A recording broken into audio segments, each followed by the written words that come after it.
सर्वप्रथम सर्वांना श्री स्वामी समर्थ.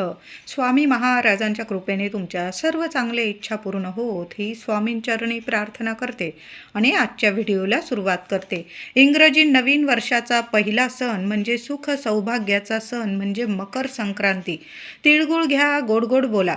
संक्रांतीचा उत्सव निसर्गाचा उत्सव आहे. पौष महिन्यात सूर्य मकर राशीत प्रवेश करतो, म्हणून या उत्सवाला मकर संक्रांत असे म्हणण्यात येते. सूर्य आपली पृथ्वीकडील परिभ्रमणाची दिशा बदलतो, तो उत्तरेकडे सरकत जात असतो, म्हणून या काळाला उत्तरायण असंही म्हटलं जातं. तर मकर संक्रांत 2026 कशावर आलेली आहे, कधी आहे, पुण्यकाळ कधी, काय करावे, काय टाळावे आणि कोणता एक रंग जो संक्रांत देवीने परिधान केलेला आहे. शास्त्रानुसार जो रंग संक्रांत देवी ज्या वर्षी परिधान करते तो रंग संपूर्ण मनुष्य जातीला वर्ज्य करावा लागतो असं शास्त्र सांगतं. म्हणून यावर्षी 2026मध्ये संक्रांत देवीने कोणता रंग परिधान केलेला आहे आणि तो रंग आपल्याला यावर्षी वर्ज्य करायचा आहे. संपूर्ण मकर संक्रांतबद्दल संपूर्ण माहिती आजच्या व्हिडिओमधून जाणून घेणार आहोत. व्हिडिओ संपूर्ण बघा. चॅनलवर नवीन असाल कृपया आपल्या चॅनलला सर्वांनी नक्की सबस्क्राईब करा. कमेंटमध्ये जरूर लिहा श्री स्वामी समर्थ. तर या वर्षीची मकर संक्रांत 14 जानेवारी 2026 बुधवारी आलेली आहे आणि याच दिवशी षटतिला एकादशी आलेली आहे. शुभ योग जुळून आलेला आहे. एकादशी आणि मकर संक्रांत एकत्रित साजरी होणार आहे. शुभ योग बऱ्याच वर्षांनी असा दिवस आणि असा सुवर्ण योग आलेला आहे. या दिवशी आपण नारायणांची, लक्ष्मी नारायणांची सुद्धा सेवा करायची आहे. तसं तर आपण या दिवशी पुण्य काळात आपण सर्व देवी देवतांची सेवा करत असतो. जप तप केल्याने आपल्याला 1000 पटीने पुण्य फळ प्राप्त होत असतं. त्याच दिवशी या वर्षी 2026 मध्ये मकर संक्रांत आणि एकादशी एकत्रित आल्याने सुवर्ण योग आहे. जेवढी सेवा होईल नारायणांची, लक्ष्मी नारायणांची एकत्रित सेवा जरूर करायची आहे. तर मकर संक्रांत 14 जानेवारी बुधवारी पुण्यकाळ 3:06 ते संध्याकाळी 6:20 हा मकर संक्रांतीचा पुण्यकाळ आहे. पुन्हा एकदा सांगते, 14 जानेवारी 2026 बुधवार रोजी दुपारी 3:06 ते संध्याकाळी 6:20 हा पुण्यकाळ असणार आहे. या वेळात, या काळात केलेली सेवा आपल्याला अधिकाधिक आपल्याला सुख सौभाग्य पुण्य प्राप्त करून देत असते. जे काही मनुष्याकडून कळत न कळत पाप झालेली असतात, तर मकर संक्रांतीला पुण्य काळात केलेली सेवा आपल्याला सर्व पापांपासून मुक्त करत असते. मकर संक्रांतीला दुपारी 3:06 सूर्य मकर राशीत प्रवेश करेल. याच वेळाला, याच काळाला पुण्यकाळ असं म्हटलं जातं. पुण्य काळात महिलांनी वाण द्यावे, वसा घ्यावा, जप तप दान धर्म. दरवर्षी संक्रांत देवीचे स्वरूप थोडेसे बदललेले असते. वाहन, उपवाहन, शस्त्र, वस्त्र यामध्ये थोडाफार बदल होत असतो. तर यावर्षी 2026 मध्ये संक्रांत देवीचे वाहन हे वाघ असून उपवाहन घोडा आहे. तिने यावर्षी पिवळे वस्त्र परिधान केलेले आहे. यावर्षी 2026 मध्ये संक्रांत देवीने हे पिवळे वस्त्र परिधान केलेले आहे. संक्रांत देवी ही दुसरी तिसरी कुणी नसून अंबाबाईच आहे, आपली महालक्ष्मीच आहे. 3.5 शक्तिपीठ ही संक्रांत देवीचंच एक रूप आहे. म्हणजे ज्या वर्षी संक्रांत देवी ज्या रंगाची वस्त्र नेसून येते तो रंग आपण त्या वर्षी वर्ज्य करावं. त्या रंगाचे कपडे, साडी, वस्त्र नेसू नये, घालू नये अशी जुनी शास्त्रानुसार आपली परंपरा आहे. तुम्ही जर या गोष्टी शास्त्रानुसार मानत असाल, परंपरेनुसार, तर यावर्षी 2026 मध्ये तर परंपरेनुसार यावर्षी आपल्याला पिवळा रंग वर्ज्य आहे, म्हणून सर्वांनी पिवळा रंग हा टाळायचा आहे. यावर्षी पिवळा रंग घालू नका. महिलांनो, दादांनो, मुलं असतील तर पिवळ्या रंगाचे यावर्षी कपडे मकर संक्रांती 2026 बुधवार रोजी षटतिला एकादशीच्या दिवशी अजिबात परिधान करू नका. तुम्ही जर जुनी परंपरा मानत असाल तर यावर्षी पिवळा रंग वर्ज्य आहे. संक्रांत देवीने हातात गदा घेतलेली आहे. तिने केशराचा टिळा लावलेला आहे. ती वयाने कुमारी असून ती बसलेली आहे. वासाकरता तिने हातात जाईचे फूल घेतलेले आहे आणि ती पायस म्हणजे खीर भक्षण करत आहे. म्हणून या वर्षी मकर संक्रांतीच्या दिवशी दुधाचे पदार्थ सुद्धा आपल्याला वर्ज्य करायचे आहे. संक्रांत देवीचे सर्प जातीचे स्वरूप आहे. तिने मोती परिधान केलेले आहे. तिचं वार नाव नक्षत्र नाव मंदाकिनी आहे. ती पूर्वेकडून पश्चिमेकडं जात आहे आणि तिचं मुख वायव्य दिशेस आहे. असं यावर्षी 2026मध्ये संक्रांत देवीचे स्वरूप आहे. या दिवशी स्नान दान जप तप तर्पण या विधी पुण्य काळात अवश्य कराव्या. अतिशय पुण्यकारक मानलं जातं. तीळ मिश्रित या वर्षी मकर संक्रांती बुधवारी आलेली आहे आणि या दिवशी षटतिला एकादशी सुद्धा आहे. सर्वांनी आंघोळीच्या पाण्यात चिमूटभर पांढरी तीळ टाका किंवा काळी तीळ टाकली तुम्ही तरीही चालेल. पांढरी तीळ टाका. लहान लेकरांना आंघोळ घालाल, आपण आंघोळ कराल, थोडीशी चिमूटभर पांढरी तीळ टाका आणि त्या तीळ मिश्रित पाण्याने किंवा तुमच्याकडं गंगाजल असेल ते सुद्धा टाका. म्हणजे आपल्याला तीर्थक्षेत्री स्नान केल्याचं सुद्धा पुण्य फळ मिळेल आणि आपले काही शारीरिक मानसिक त्रास असतील ते सुद्धा निवारण होतील. म्हणून चिमूटभर तीळ आणि गंगाजल टाकून सर्वांनी आंघोळ करायची आहे. लहान लेकरांपासून मोठ्यांपर्यंत संक्रांत दिवशी हा उपाय जरूर करायचा आहे. आंघोळीनंतर सूर्यनारायणाला सुद्धा थोडंसं पाणी घ्यायचं आहे तांब्याभर. त्यात चिमूटभर तीळ टाका. पांढरी जरी टाकली चालेल. थोडंसं हळदी कुंकू टाका. एखादं फूल टाका आणि प्रथम आंघोळीनंतर प्रथम सूर्यनारायणाला अर्घ द्यायचा आहे. नमस्कार करायचा आहे. तुमच्या मनातील इच्छा सूर्यनारायणाला सांगायची आहे. तुमचं आयुष्य तेजस्वी होणार आहे. आयुष्यभर सुख समृद्धी मिळेल तुम्हाला. तुमच्या आयुष्यातील जो अंधार आहे, जे दुःख आहे, त्रास आहे, संपूर्ण निवारण होईल आणि सूर्यनारायणाची या दिवशी जरूर सेवा करा. सूर्यनारायणाची सेवा झाल्यानंतर महिलांनो दादांनो देवघरातील देवांची छान अशी पूजा सेवा करायची आहे. नंतर शिव मंदिरात सुद्धा जायचं आहे. या दिवशी थोडंसं पाण्यात पांढरी तीळ टाका किंवा काळी तीळ टाका. दूध पाणी तीळ टाकून पाणी हे महादेवांना अभिषेक करायचा आहे. बेल फूल अर्पण करायचं आहे. काहीतरी गोडाधोडाचा नैवेद्य दाखवा. तुम्ही तीळ गुळाचा नैवेद्य दाखवा महादेवांना आणि घरी येताना थोडंसं तीर्थ आपल्या घरी घेऊन या. मुलाबाळांना द्या किंवा महादेवांसमोर जरी पिलं तरीही चालेल. या दिवशी महादेवांची सुद्धा सेवा करायची आहे आपल्याला. या दिवशी तीळ हवन करावे, तीळ दान करावे. तीळ हवन तुम्हाला नाही जमलं महिलांनो एवढं जास्त हवन वगैरे करायला, तर आपण संध्याकाळी जो कापूर जाळतो ना घरात, त्यात जरी चिमूटभर पांढरी तीळ किंवा काळी तीळ, तुम्ही 2 लवंगा जाळू शकतात, थोडीशी तीळ, लोबान, गुगल, एखादा तेजपत्ता, संपूर्ण घरात हा कापूर धूप पसरवा. म्हणजे तीळ हवन केल्याचं आपल्याला पुण्य फळ प्राप्त होणार आहे. या दिवशी थोडी का होईना मूठ सव्वा मूठ तीळ दान अवश्य करा. काळे दान करा. ज्यांना 7.5 आहे त्यांनी काळे तीळ दान करा. ज्यांना 7.5 नाही, तुमच्याकडं पांढरी तीळ आहे, तुम्ही मूठ सव्वा मूठ तीळ दान अवश्य करा. एखाद्या गरीबाला द्या किंवा गोशाळेत वगैरे एखादी म्हणजे गाय सांभाळणारी ती माऊली असते किंवा दादा असतो, त्या व्यक्तीला जरी तुम्ही तीळ दान केली ना, किंवा तुमच्या इथं जर ब्राह्मण असतील तर ब्राह्मणांना सुद्धा तुम्ही दान करायचं आहे. या दिवशी तुम्ही दान केलेलं तुम्हाला इतकं फळ देऊन जाणार आहे. पण पुण्य काळातच आपल्याला या गोष्टी करायच्या आहे.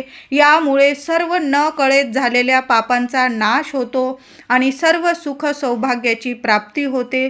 मुलांना काही अडचणी असतील, मुलांच्या हाताने सुद्धा तुम्ही तीळ दान करू शकता, गूळ दान करू शकता. अन्न, तीळ, गूळ, वस्त्र, सोनं ही दाने पुण्य काळात खूप फलदायी पुण्यकारक ठरतात. एखादे ब्राह्मण बुवा असतील, भटजी असतील, त्यांना सुद्धा तुम्ही एक वेळेचं भोजन होईल एवढं अन्नदान करू शकता. म्हणजे तुम्ही गहू, तांदूळ, गव्हाचं पीठ, गुळाचा खडा, तूप या गोष्टी, मीठ या गोष्टी एखाद्या भांड्यात काढा, बॅगमध्ये काढा आणि सर्व तुम्ही ब्राह्मणाला दान करू शकता. त्याचबरोबर वस्त्र किंवा सोन्याचं दान करायचं असेल या पुण्य काळात खूप फलदायी ठरणार आहे. मकर संक्रांतीच्या दिवशी संपूर्ण दिवस रात्र ब्रह्मचर्याचं पालन करायचं आहे. मांसाहार मद्यपान करायचा नाही आहे. कुणालाही कठोर बोलू नका, कुणाचा अपमान करू नका, कुणाविषयी मनात द्वेष ठेवू नका. या दिवशी भांडणं, वाद विवाद, महिलांनो दादांनो, हे 3 दिवस म्हणजे संक्रांत हा सण खरं तर रथसप्तमीपर्यंत आपण साजरा करत असतो, पण संक्रांतीचे हे 3 दिवस खूप महत्त्वाचे असतात. 13 तारखेला भोगी, 14ला संक्रांत आणि 15ला कर, असा हा 3 दिवसाचा सण खूप महत्त्वाचा आहे. या 3 दिवसात तरी आपल्या घरात वादविवाद होणार नाही, भांडणतंटा होणार नाही, कारण एकदा का कटकट लागली की मग वर्षभर घरात कटकट राहते. म्हणून या गोष्टी या दिवशी आणि या 3 दिवसात तरी टाळायचं आहे. मौन धरून घ्या, कुणाशीच बोलू नका. एकदा का कटकट लागली की खरोखर वर्षभर घरात किंवा आपल्या प्रगतीला, आपल्या कामाला सुद्धा कटकट लागून जाते. कुणाचे म्हणजे शिव्या शाप आपल्याला लगेच या 3 दिवसात लगेच लागून जातात. मग कुठल्या कामात यश मिळत नाही, प्रगती होत नाही आणि मग वर्ष आपलं कटकटीतच जात असतं. म्हणून भोगी, संक्रांत आणि कर वर्षातले हे 3 दिवस तरी कुणाशीच बोलू नये. अगदी घरात सुद्धा वादविवाद होईल अशा गोष्टी टाळायच्या आहे. मौन धरून घ्या. जेवढं गरज आहे ना तेवढंच एकमेकांशी बोला. शब्दाला शब्द वाढतो आणि मग वर्षभर आपण म्हणतो या छोट्या मोठ्या गोष्टी असतात, पण वर्षभर आपलं कटकटीत जात असतं. म्हणून या गोष्टी खरोखर टाळायच्या आहे. कुणाशीच बोलू नका आणि बाहेरच्यांशी तर अजिबात नाही. यामुळे त्यांचं तर काही जाणार नाही, पण आपल्या घरात कटकट होईल, वादविवाद होईल. या 3 दिवसात तरी या गोष्टींची काळजी सर्वांनी नक्की घ्यायची आहे. त्याचबरोबर गाई म्हशींची धार काढणं संक्रांतीच्या पुण्य काळात काढू नये. वृक्ष गवत तोडणे या गोष्टी टाळायच्या आहे. महिलांनो दादांनो, या दिवशी एकादशी सुद्धा आलेली आहे. तुम्हाला या दिवशी तुम्हालाच काय, आपल्या सर्वांनाच भगवान श्री हरी विष्णूंची सुद्धा सेवा करायची आहे. मग तुळस तर आपल्याला लागणार. आपण एक तरी पान, आपण तुळशीचं एक तरी पान आपण भगवान विष्णूंच्या, बाळकृष्णाच्या मूर्तीला अर्पण तर करणारच. मग भोगीच्या दिवशी सुद्धा तुळस तोडू नका, संक्रांतीला सुद्धा नाही आणि करीच्या दिवशी सुद्धा नाही. तुम्ही फुलवाल्या दादांकडून विकत आणा किंवा 2 दिवस आधी तुम्ही थोडीशी तुळस तोडून ठेवली आणि नीट एखाद्या ठिकाणी ठेवून दिली, थोडंसं पाणी शिंपडून, तर ती तुळस तुम्ही भगवान श्री हरी विष्णूंना एकादशीच्या म्हणजे मकर संक्रांतीच्या दिवशी अर्पण करू शकता. पण त्या 3 दिवसात तरी आपल्या घरातली दारातली तुळस तोडू नका, मंजुळा तोडू नका. सेवेला तर तुळस लागणार आहे, ती विकत आणा तुम्ही. नाही तर 2 दिवस आधी तरी तुळस तोडून ठेवा, एखाद्या नीट ठिकाणी ठेवा, थोडं पाणी शिंपडून ठेवा, म्हणजे पानं टवटवीत राहतील.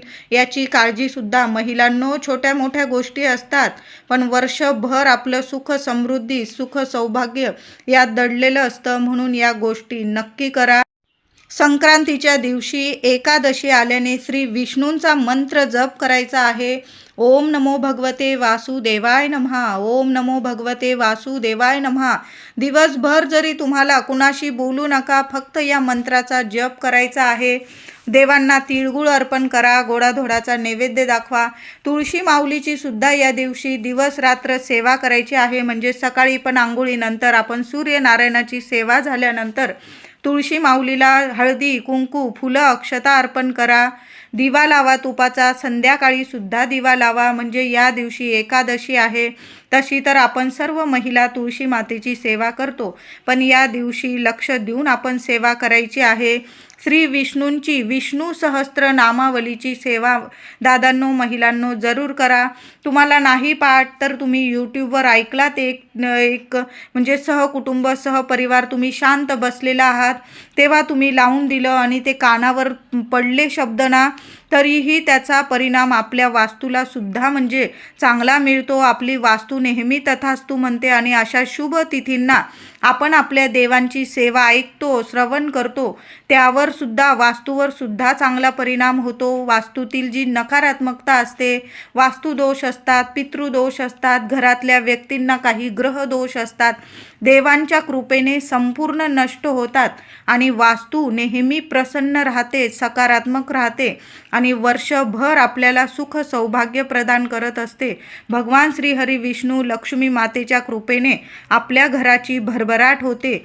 म्हणून या दिवशी, या वर्षी एकादशी आणि मकर संक्रांत एकत्र आलेले आहे. भगवान विष्णूंची जेवढी सेवा होईल ना तेवढी नक्की करा महिलांनो. आता भगवान श्रीहरी विष्णूंची सेवा करत आहोत तर सुख सौभाग्य प्रदान करणारी देवी लक्ष्मी माऊलीची सुद्धा सेवा करायची आहे. माता लक्ष्मीची मूर्ती असेल, श्रीयंत्र असेल, किमान 11 वेळा 21 वेळा माऊलीच्या मूर्तीवर श्रीयंत्रावर ओम श्रीम नमहा, ओम श्रीम नमहा आधी देवी लक्ष्मीला कुंकुमार्चन करा आणि मग आपल्याला वाण द्यायचा आहे, सवाष्ण पूजन करायचं आहे. महिलांनो, आधी देवघरातील देवी आईला हळदी कुंकू अर्पण करा, देवी आईला वाण द्या. तिची ओटी भरायची असेल भरू शकता, नाही करता आलं किमान देवी आईला गोडाधोडाचा नैवेद्य दाखवा आणि देवी आईला कुंकुमार्चन करा. एखादी वेणी अर्पण करा, लाल गुलाब किंवा कमळाचं फूल, जसं आपण श्रीहरी विष्णूंना तुळस अर्पण करणार आहोत, झेंडूची फुलं अर्पण करणार आहोत. या दिवशी पिवळी झेंडूची फुलं आणण्यापेक्षा तुम्ही केशरी फुलं आणली तरीही चालेल, कारण केशराचा टिळा या वर्षी देवी आईने लावलेला आहे. केशरी झेंडूची फुलं मिळाली तर देवांना केशरी झेंडूची फुलं अर्पण करा आणि आपण महादेवांना बेलपत्र अर्पण करू, गणपती बाप्पांना आपण दुर्वा अर्पण करू. तसंच भगवान श्रीहरी विष्णूंना जेवढी तुळशीची पानं असतील ना तेवढी तुळशीची पानं अर्पण करा. माता लक्ष्मीला एखादं कमळाचं फूल अर्पण करता आलं तर कमळाचं फूल अर्पण करा. या दिवशी कुलदेवीचा मंगल कलश भरायचा आहे. देवी आईला सुद्धा फूल वेणी अर्पण करा. माता लक्ष्मीला ओम श्रीम नमहा, ओम श्रीम नमहा, देवी आईला कुंकुमार्चन करा. आपली कुलदेवीचा टाक असेल, फोटो असेल, त्यावर सुद्धा आधी कुंकुमार्चन करा आणि मग आपल्याला सवाष्ण पूजायचं आहे, वाण द्यायचं आहे. तर यावर्षी मकर संक्रांतीला पिवळा रंग वर्ज्य आहे. तर महिलांनो, लाल कलरची साडी नेसा, हिरव्या रंगाची, निळ्या रंगाची, मोरपिशी, गुलाबी, सोनेरी कलर सुद्धा तुम्ही नेसू शकता. असं नाही की पिवळा रंग वर्ज्य आहे म्हणून दागदागिने घालायचे नाही, देवी आईला हळद अर्पण करायचं नाही, असं अजिबात नाही. ऊन पडतं, सूर्यनारायण आपल्याला ऊन देतात, प्रकाश देतात, तो सुद्धा पिवळा धमक असतो. मग तो प्रकाश काय आपण अंगावर घेत नाही का? तर घेतोच ना, त्याशिवाय तर आपला दिवस सुद्धा उजाडत नाही. तशाच पद्धतीने फक्त आपल्याला पिवळा रंग वर्ज्य करायचा आहे. बाकी तुम्ही सोन्याचे दागिने घालू शकता, हळदी कुंकू लावू शकता, देवी आईला हळदी कुंकू अर्पण करा, सोन्याचे दागिने घाला, सोनेरी साडी घाला, लाल घाला, हिरवी घाला, निळी घाला, मोरपिशी, गुलाबी, जांभळा, जे रंग असतील ना त्यात एक रंग म्हणजे यावर्षी तुम्ही काळ्या रंगाची साडी महिलांनो आनंदाने नेसू शकता. फक्त तुमच्या कुलदेवीला जर काळा रंग वर्ज्य असेल तर तुम्ही काळा रंग नेसू नका.